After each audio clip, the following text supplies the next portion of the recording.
అందరికీ నమస్కారం. శ్రీ మాత్రే నమః. తులారాశి వారికి 10, 11, 12 తేదీలలో మీకు జరిగే తెలిసి ఖచ్చితంగా ఆశ్చర్యపోతారు.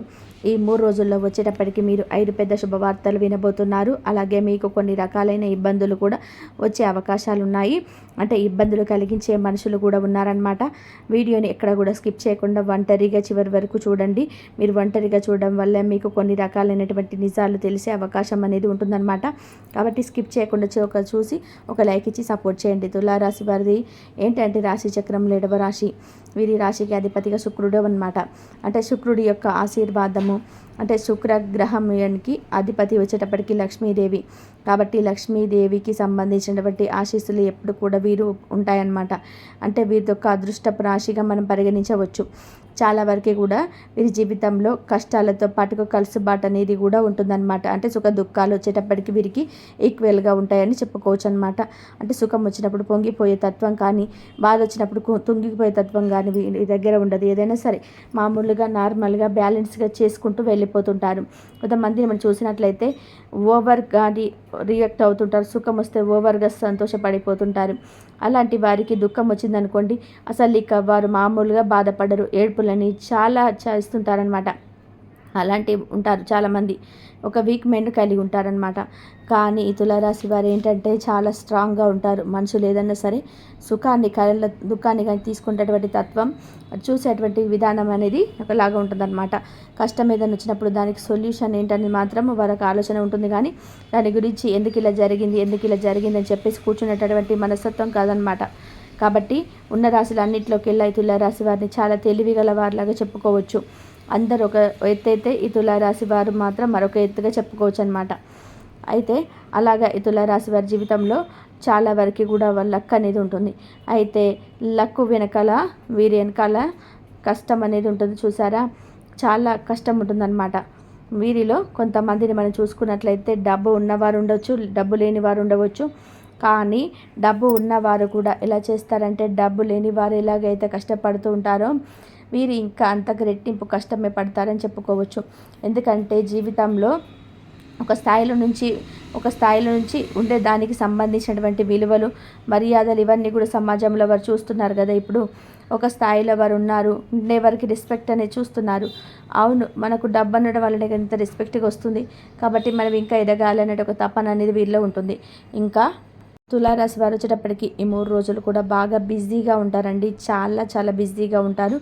పగలు రాత్రి కూడా వీరికి, అంటే వీరు రాత్రి పనులు పూర్తయ్యేటప్పటికీ కూడా 12, 1 గంట ఇలా కూడా అవుతుందన్నమాట. అంత బిజీగా ఉంటారు. ఎందుకంటే ఈ మధ్య వీరికి కొత్త పనులు కూడా వీరిని ఎత్తిన వేసుకుంటున్నారని చెప్పుకోవచ్చు. వీరి గురించి మనం చెప్పుకుంటే ఈ 3 రోజులు విషయప్పటికీ ఏంటంటే ఒక గృహ నిర్మాణంలో ఉండేటప్పుడు దానికి సంబంధించినటువంటి పనుల్లో బిజీగా తిరగడం, అన్నిటి నుంచి మళ్ళీ సంబంధించిన వృత్తి ఉద్యోగ వ్యాపారాలు చూసుకోవడము అవ్వచ్చు. ఇలా ఏంటంటే నూతనంగా గృహ నిర్మాణాలు చేసే అవకాశాలు అయితే గట్టిగా కనిపిస్తున్నాయి. కట్టుబడులు కూడా మొదలుపెట్టి ఉండవచ్చు అనమాట. అలాగా ఆ పనులకు సంబంధించినటువంటి ఏంటంటే బాగా బిజీగా తిరుగుతూ ఉంటారు. కొంతమంది ఏంటంటే ఒక అపార్ట్మెంట్ అవ్వచ్చు, లేదా ఒక బంగారు కొనుగోలు అవ్వచ్చు. ఇలాంటివి ఏంటంటే ఎంతసేపటికి కూడా వీరి ఆలోచన విధానం ఎలా ఉంటుందంటే వీరి భవిష్యత్తుకు పునాదిలాగా ఉంటుందండి. వీరి భవిష్యత్తు ఫ్యూచర్లో కానీ ఎక్కడ కూడా ఏంటంటే ఒక మంచి ఆలోచనలు అంటే వీరి దగ్గర మనం పుష్కలంగా చూసుకోవచ్చు.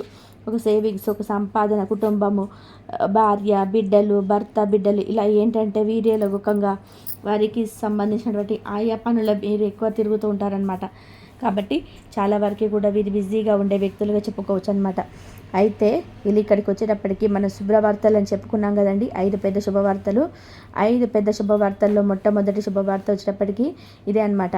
వీరు ఖచ్చితంగా ఏదో నూతన గృహ నిర్మాణం అనేది చేస్తూ ఉంటారు. లేకపోతే ఏదైనా వస్తువు కొనుగోలు అవ్వచ్చు, లేదా భూమి కొనుగోలు అవ్వచ్చు. ఇట్లా దానికి సంబంధించిన బంగారం కొనుగోలు అవ్వచ్చు. ఏదైనా సరే ప్రజెంట్ అయితే అది జరుగుతుంది, అది చేస్తున్నారని చెప్పుకోవచ్చు అనమాట. ఇది మొట్టమొదటి శుభవార్తగా చెప్పుకోవచ్చు. ఇక రెండవ శుభవార్త ఏమిటి అంటే కనుక ఇక రావాల్సినటువంటి ధనం కోసం ఏదైనా సరే అవసరం గురించి ఎవరినైనా అప్పుగా అడిగి ఉంటే, లేకపోతే ఏదైనా రావాల్సిన పెండింగ్లో ఏదైనా డబ్బు ఆగిపోయి ఉండవచ్చు. అలాంటివి ఏదైనా ఉంటే అవి వారికి డబ్బు అనేది చేతికి అందే అవకాశం అనేది పుష్కలంగా కనిపిస్తుందన్నమాట. అది చూసి వీరు సంతోషపడగలిగే అవకాశం అనేది ఉంటుందంటే ఎప్పటి నుంచో ఎదురు చూస్తున్నారు డబ్బు కోసం, ఆ డబ్బు వీరికి ఇప్పుడు చేతికి అందే సమయం అని చెప్పుకోవచ్చు. ఇది రెండవ శుభవార్త. ఇక మూడవ శుభవార్త ఏంటంటే వీరు అంటే ఇన్నాళ్ళ నుంచి బిజీగా ఉండడం వల్ల ముఖ్యమైనటువంటి పనులను ఆపుకున్నారు, పెండింగ్లో పెట్టుకున్నారనమాట. ఆ పెండింగ్లో ఉన్నటువంటి పనులని ఇప్పుడు నూతన ఉత్సాహంతో పూర్తి చేసుకోవడానికి ఆ పనులు ఇక కార్యక్రమాలు చేసే అవకాశం అనేది కనిపిస్తుందన్నమాట. ఆ పెండింగ్లో ఉన్నటువంటి పనులన్నీ చక్కగా పూర్తి చేసుకుంటారు. ఇప్పుడు ఆ పనులోనే బిజీగా ఉండడం అనేది జరుగుతుందన్నమాట. ఇది మూడవ శుభవార్త. ఇక నాలుగవ శుభవార్త ఏమిటంటే ఏదైనా బంగారం కొనుగోలు చేసే అవకాశం అనేది వీరి దగ్గర పుష్కలంగా కనిపిస్తుంది. అంటే కొంతమందిని మనం గమనించినట్లయితే ఏదైనా అంటే వీరి దగ్గర సేవింగ్స్ అనేది ఎక్కువగా ఉంటుందండి. తులారాశి దగ్గర మీరు గమనించినట్లయితే ఎక్కువ కొంతమంది దగ్గర ఉన్న కనీసం కొంతమంది దగ్గర ఉంటుంది, కానీ మొత్తానికి వీరి దగ్గర ఏంటంటే మంచిగా సేవింగ్స్ అనేది ఉంటాయన్నమాట. వీరి దగ్గర బంగారం కూడా చాలా ఎక్కువగా ఉంటుందన్నమాట. కాబట్టి వీరు అట్లా బంగారం ఉన్నా కూడా ఇంకా కొనాలని ఆసక్తిని కలిగి ఉంటారని చెప్పుకోవచ్చు అనమాట. కాబట్టి ఏదైనా బంగారు కొనుగోలు చేసే అవకాశం కూడా పుష్కలంగా కనిపిస్తుంది. ఇది నాలుగవ శుభవార్త. ఇక ఐదవ శుభవార్త ఏంటంటే వివాహం కాకుండా వివాహం కోసం ఎవరైతే ఆలస్యమైందని చెప్పేసి ఎదురు చూస్తున్నారో వారు వివాహానికి సంబంధించి ఒక మంచి గుడ్ న్యూస్ వినే అవకాశం ఉంటుందన్నమాట. మీకు త్వరలోనే వివాహం జరిగే అవకాశం అయితే పుష్కలంగా కనిపిస్తుంది. అది చూసి అంటే మీకు వైవాహిక జీవితం తులారాశి వారికి బాగా కలిసి వస్తుందండి. వివాహం కాకముందల వీరు ఎంత స్పీడ్గా ఉన్నా ఎంత అల్లరిగా ఉన్నప్పటికీ కూడా వివాహం అయ్యేసరికి వీరిలో ఒక కొత్త మనిషిని చూడగలుగుతారనమాట. కుటుంబాన్ని అభినంగా ప్రేమించే వ్యక్తులు, ఎంత కష్టాన్ని చేయడానికైనా సరే సిద్ధంగా ఉండేటటువంటి వ్యక్తులు, కుటుంబం కోసం వారి ఆనందాల సంతోషాలను కూడా పక్కన పెట్టేటువంటి వ్యక్తులు అనమాట. పైకి కనిపించేంత ఈజీ కాదండి. వీరిలో 4-5 మనుషులు ఉంటారనమాట. ఒక్కొక్క సందర్భాన్ని బట్టి ఒక్కొక్కరు బయటకి వస్తుంటారనమాట. కానీ అసలు మనిషి ఎప్పుడు కుటుంబానికి సంబంధించే ఉంటారు. కాబట్టి తులారాశి వారి యొక్క మనస్తత్వం చాలా వరకు ఉంటుంది. అంటే వీరి వల్ల ఎదుటి వారికి ఎవరికి కూడా ఇబ్బందులు అయితే ఉండవు. కాకపోతే ఎదుటి వారికి కూడా కాస్త కూస్త లాభం ఉంటుంది, కానీ నష్టం అయితే ఏమీ ఉండదన్నమాట. పూర్తిగా వీరిని ఏది కూడా ఎదుటివారి విషయంలో నెత్తిన వేసుకోరనమాట. కాబట్టి మీ ప్రయత్నాలు మీరు చేసుకుంటూ ఉంటే మీకు ఏదైనా సహాయ సహకారాలు, సలహాలు, సూచనలు అందిస్తూ ఉంటారని చెప్పుకోవచ్చు. ఇలా చాలా వరకు కూడా ఇలా జరుగుతుంది.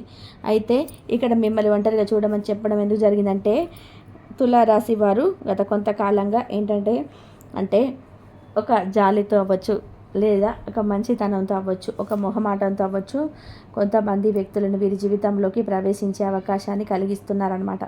ఆ వ్యక్తులతో తరచుగా ఫోన్లో మాట్లాడడం అవ్వచ్చు, లేదా తరచుగా అంటే అప్పుడప్పుడు కలవటం అవ్వచ్చు. ఇలాంటి వాటి వల్ల ఏంటంటే వీరు కొంచెం మనసుకు తీసుకొని వాటి గురించి ఎక్కువగా ఆలోచించడం అనేది జరుగుతుందన్నమాట. అయితే వారి జీవితానికి సంబంధించి ఎంతవరకు ముఖ్యమో అన్నటువంటి విషయం నీకే తెలియాలి. కాబట్టి ఇప్పుడు వారి మంచివారు అనుకోండి, వారితో స్నేహపూర్వకంగా సాగిపోండి. లేదు వారు మంచివారు కాదు, వారి మీద మాకు నమ్మకం లేదు అనుకుంటే అలాంటి వారిని తీసేసుకోండి. లేదు మాకు నమ్మకం కలిగినటువంటి వ్యక్తులు అనుకుంటే మాత్రం అలాంటి వారి గురించి ఆలోచించాల్సిన అవసరమే లేదని చెప్పండి. అంతేకాని ప్రతి ఒక్కరిని కూడా మనం ఏంటంటే తప్పుగా ఆలోచించుకుంటూ వెళ్ళకూడదన్నమాట. అంత అభిమానంగా మీతో మాట్లాడుతున్నప్పుడు, మిమ్మల్ని అంతగా అభిమానిస్తున్నప్పుడు మీరు ప్రతి ఒక్కరిని కూడా అంటే కొంచెం అనుమానాలు అనేవి వీరికి ఎక్కువగా ఉంటూ ఉంటాయన్నమాట. ఒక మనిషిని ఏంటంటే చాలా రకాలుగా అంటే మేమే ఎక్కువ గొప్ప, మాకు సంబంధించిన వారు మాత్రమే గొప్ప, ఎదుటి వారంతా గొప్ప కాదు అన్నటువంటి ఒక కోణంలో ఈ తులారాశి వారు చూస్తూ ఉంటారండి జనాన్ని. కానీ ఎప్పుడు అలా అనుకోవద్దు. ఎందుకంటే వ్యక్తిత్వము ఆస్తిపాస్తుల వల్ల కాదండి, అది వారికి సంబంధించినటువంటి తల్లిదండ్రుల ద్వారా వారి యొక్క వంశాంకురం ద్వారాగా వస్తూ ఉందన్నమాట. కాబట్టి ఒక మనిషిని ఎప్పుడు కూడా తేలికగా చులకనగా తీసుకోకూడదు. డబ్బును బట్టి అంచనా వేసుకుంటూ పోతే డబ్బున్న వారిలో కూడా ఎంతో మంది కూడా తెలిసి తెలియక మాటలు మాట్లాడేవారు ఉంటున్నారనమాట. అలాగే పేదరికంలో ఉన్నవారు ఎంతో గొప్పగా రాజుల్లాగా మాట్లాడేటప్పుడు ఉంటారనమాట. కాబట్టి డబ్బు అనేది కేవలం చెప్పుకోవడానికి కానీ మనసుకు సంబంధించినటువంటి విషయం కాదనమాట. కాబట్టి అంత అభిమానించేటువంటి వ్యక్తులను కనుక మీరు దూరం చేసుకున్న, నిర్లక్ష్యం చేసినకున్న, వారిని అవమానించిన, వారి మీద కోపం చూపించిన, ఎక్కువగా భరిస్తూ ఉన్నారులే అని చెప్పేసి అంటే ఇంకా ఇంకా ఇంకా బాధ పెడుతూ ఉంటే కనుక వారి దగ్గర నుంచి ఊహించని మార్పులు మీకు గట్టిగా ఎదురయ్యే అవకాశం అనేది ఉంటుందన్నమాట. కాబట్టి మీరు ఎవ్వరికీ కూడా ₹1 పెట్టేది లేదు. కాబట్టి ఎదుటి వారిని ఎవరిని కూడా చులకనగా మాట్లాడడం అనేది మీరు మానుకోవడం వల్ల మీ భవిష్యత్తు అనేది చాలా బాగుంటుందండి. జనం ఏంటంటే మిమ్మల్ని పైకి ఏమీ అనలేకపోవచ్చు, కానీ వారు మాత్రం దానివల్ల చాలా ఇబ్బంది పడే అవకాశం అనేది ఉంటుందన్నమాట. అవకాశం కోసం ఎదురు చూస్తూ ఉంటారు. మిమ్మల్ని అసహించుకోవడం మొదలుపెడితే ప్రేమించే వ్యక్తులు మీరు చాలా దిగిపోయినట్టు అవుతుంది. కాబట్టి మీరు మీ కింద పనిచేసే వాళ్ళకు అవ్వచ్చు, లేదా మీ తోటి వాళ్ళు అవ్వచ్చు, ఇలా పరిస్థితిగతిని బట్టి కాకుండా వారి యొక్క మనసును బట్టి కూడా, నీతి నిజాయితీని బట్టి కూడా మీరు అంచనా వేయగలిగి మాట్లాడగలిగితే మీకు చాలా బాగుంటుంది. అలాంటి వారి వల్ల మీకు మంచి ఆనందం, సంతోషాలు, మంచి లాభాలు తప్ప ఎటువంటి నష్టాలు అనేది ఉండవండి. ప్రతి ఒక్కరి జీవితంలో అనుమానించకూడదు. ఇది ముందుగా మీరు తెలుసుకోవాల్సినటువంటి ముఖ్యమైనటువంటి పాయింట్ అన్నమాట. ఎందుకంటే మీరు కావాలి అనుకున్నటువంటి మనుషులు ఏంటంటే ఏ తప్పు చేయకపోయినా సరే కొన్నిసార్లు తగ్గుతూ ఉంటారు. ఒక వ్యక్తి మన ముందర తగ్గారు అంటే వారు ఏదో తప్పు చేశారు కాబట్టి తగ్గారని చెప్పేసి ఎప్పుడు అనుకోకూడదండి. మనం కావాలి అనుకున్నటువంటి వ్యక్తులు ఏంటంటే మనది ఏ తప్పు లేకపోయినా కూడా మన మీద ఉన్నటువంటి గౌరవంతో వారి నోటి మాట్లాడకుండా చేసేదన్నమాట. అవతల వ్యక్తిని నోరు తెరవనేదన్నమాట. కాబట్టి మీరేంటంటే ఎప్పుడైనా సరే అనుమానించే వ్యక్తులను అనుమానించాలి, కానీ ప్రతి ఒక్కరిని అనుమానించినట్లయితే చివరికి మీరు ఒంటరిగా మిగిలిపోయే అవకాశం అనేది ఉంటుంది. కుటుంబాన్ని ఎంతగా ప్రేమిస్తున్నారో అలాగే బయట మీకంటూ ఉన్నటువంటి మనుషులు ఎవరైనా ఉంటే అనుమానించే వాళ్ళు నిజంగా స్నేహితులు అవ్వచ్చు, లేదా ఇలా మీకు తెలిసిన వారు ఎవరైనా సరే వారిని వీరు అభిమానించేటువంటి కానీ ఎక్కడ కూడా చులకన చేసి మాట్లాడవద్దు. అది చాలా వరకు కూడా మీరు కొన్ని కోల్పోయే అవకాశం అనేది ఉంటుంది. తర్వాత మీరు ఎంత బాధపడినా కూడా మీకు సుఖం అనేది ఉండదన్నమాట. కాబట్టి ఇలాంటి చిన్న చిన్న నియమాలు పాటిస్తే మీకు బాగుంటుంది. అలాగే మీకు ఏంటంటే నరదిష్టి ప్రభావం కూడా చాలా ఎక్కువగా ఉంటుందండి. ఎందుకంటే 10 మందిలో కూడా ఒక టాప్ పొజిషన్లో ఉండాలనుకునే వ్యక్తులు మీ యొక్క ఆశ, ఆరాటము, తపన, తెలివి, అలాగే నూతనంగా ఏదైనా గృహ నిర్మాణం చేస్తున్న ఉండవచ్చు. ఇలాంటివి ఏంటంటే మీకు చిన్న వయసు నుంచే ఇలాంటి సాధించడం వల్ల నరదిష్టి ప్రభావం కూడా చాలా ఎక్కువగా ఉంటుంది. కాబట్టి మీరేంటంటే ఒక గుమ్మడికాయ తీసుకొని తిప్పేసేసి గుమ్మడికాయ మీద కర్పూరం పెట్టి వెలిగించేసి గుమ్మడికాయతో దిష్టి తీసేసుకొని గుమ్మడికాయని పగలగొట్టండి. అలా చేయడం వల్ల చాలా వరకు కూడా దిష్టి ప్రభావం తగ్గుతుంది. అలాగే మీరు ఏదైతే గృహ నిర్మాణం కానీ లేదంటే ఇంకా ఇళ్ళ దగ్గర కానీ కొనుగోలు చేసే అవకాశాలు అనేది ఏదైనా ఉన్నాయనుకోండి, అక్కడ ఏంటంటే దిష్టి బొమ్మలు తప్పనిసరిగా ఏర్పాటు చేసుకోండి. అలా చేసుకోవడం వల్ల దిష్టి ప్రభావం కూడా తగ్గే అవకాశం అనేది ఉంటుంది. అలాగే కాస్త ఇంటి ముంగట గుమ్మం దగ్గర నిల్చొని, ఇది మనకి ఆవాలు ఉంటాయి కదండి, కాస్తంత ఆవాలు, కాస్తంత రాళ్ళ ఉప్పు తీసుకొని మీరు మీ ఎడమ చేత్తో కుడి నుంచి 3 సార్లు, ఎడమకు నుంచి 3 సార్లు ఇట్లా తీసేసి ఆ గుమ్మం ముందట తీసేసి బయటపడేయండి. దిష్టిలాగా తీసేసి వారిని నీటిలో పోసేయండి. వారిని నీటిలో పోసేస్తే దిష్టి ప్రభావం తగ్గుతుంది. ఎక్కువ మీ ఇంటి మీద కూడా ఎక్కువ దిష్టి ఉంటుంది. కాబట్టి ఇలాంటి చిన్న నియమాలు పాటించండి. అలాగే ఒక నిమ్మకాయను కూడా చక్కగా దిష్టి తీసేసుకుని దానికి ఏంటంటే కొంచెం పసుపు, కుంకుమ అలాంటివి పెట్టేసి చక్కగా కట్ చేసి 4 భాగాలుగా ఆ నిమ్మకాయను కూడా దిగదుడిచేసి ఎడమకాలు మడిమతో తొక్కేసేయండి. అలా చేయడం వల్ల మీ ఇంటి మీద దిష్టి అనేది తగ్గినప్పుడు ఆటోమేటిక్గా మీ మీద దిష్టి ప్రభావం అనేది తగ్గే అవకాశం అనేది ఉంటుంది. అలాగే డబ్బు విషయంలో ఎక్కువగా ఎవరిని నమ్మవద్దు. మీరు ఈ మధ్య బాగా బిజీగా అవుతున్నారు. మీకంటూ కాస్తంత సమయాన్ని సృష్టించుకోండి. కాస్త మీతో మీరు గడపడానికి కూడా సిద్ధపడండి. కుటుంబం చాలా వరకు మనుషులకి ముఖ్యమండి. కానీ కుటుంబం మీ జీవితం అవ్వచ్చు, కానీ మిమ్మల్ని మీరు కోల్పోయేంత, మీ ఆరోగ్యాన్ని మీకు త్యాగం అంతగా ఏది కూడా ఉండదన్నమాట. కాబట్టి మీరు కూడా సమయానికి తిండి, సమయానికి నిద్ర, ప్రశాంతంగా ఉండడం ఇలాంటివి చేయండి. మరీ మితిమించి ఓపికను ఎక్కువ కూడగొట్టుకొని మరీ చేస్తే మాత్రం రేపు మళ్ళీ ఎవరి కోసమైతే మీరు ఇంతగా చేస్తున్నారో అలాంటి కుటుంబమే ఇప్పుడు ఇబ్బంది పడే అవకాశం అనేది ఉంటుంది. వారి చేత మీరు మాటలు పడే అవకాశం అనేది ఉంటుంది. వారి దగ్గర మరి చులకనైపోయే అవకాశం అనేది ఉంటుందన్నమాట. ఎందుకంటే అతి ప్రేమ అనర్థాలకు దారితీస్తుంది. మనకు కోపం ఎంతగా ఇబ్బంది పెడుతుందో అలాగే అతి ప్రేమ కూడా మన అనుకునే వాళ్ళ ముందే మనల్ని లెక్క లేకుండా నిల్చోబెడుతుంది. వారి ముందే మనల్ని వారి చేత మాటలు పడే అవకాశం అనేది కల్పిస్తుంది అనమాట. ఏంది నువ్వు చేసేది ఏంటంటే ఇంట్లోనే ఒక మర్యాద, మన కష్టాన్ని తగినటువంటి మర్యాద కూడా గుర్తింపు లేనప్పుడు చాలా ఇబ్బంది పడే అవకాశాలు అనేవి ఉంటాయి అన్నమాట. కాబట్టి ఏదైనా అద్దు అనేది ఉంచుకుంటే మీకు గౌరవమనంగా ఉంటుంది. అర్థమైంది కండి. ఈ 3 రోజులు కూడా ఏంటనేది మీరు ప్రయాణాలు చేసే అవకాశం అనేది కూడా ఉంటుందన్నమాట.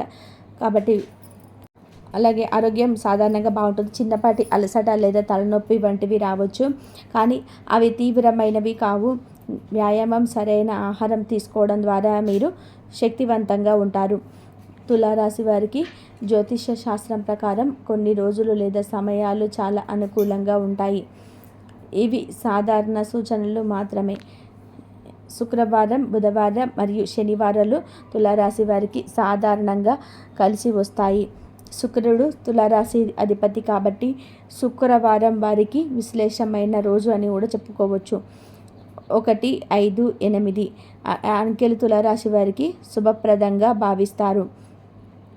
లేత నీలం, గులాబీ రంగు మరియు తెలుపు రంగులు వీరికి అదృష్టాన్ని ఇస్తాయి. తులారాశి వారు తమ జీవితంలో సమతుల్యత మరియు న్యాయాన్ని కోరుకుంటారు. వీరు తమ చుట్టూ ఉన్న వాతావరణం ప్రశాంతంగా, అందంగా ఉండాలని చెప్పి భావిస్తారు. తులారాశి వారు చాలా మంచివారు, సులభంగా కలిసిపోతారు. వీరు వివాదాలను నివారించడానికి ప్రయత్నం చేస్తారు మరియు ఇతరుల పట్ల కూడా దయ, సానుభూతిని కలిగి ఉంటారు. అందం పట్ల వీరి ఆకర్షణ ఎక్కువ.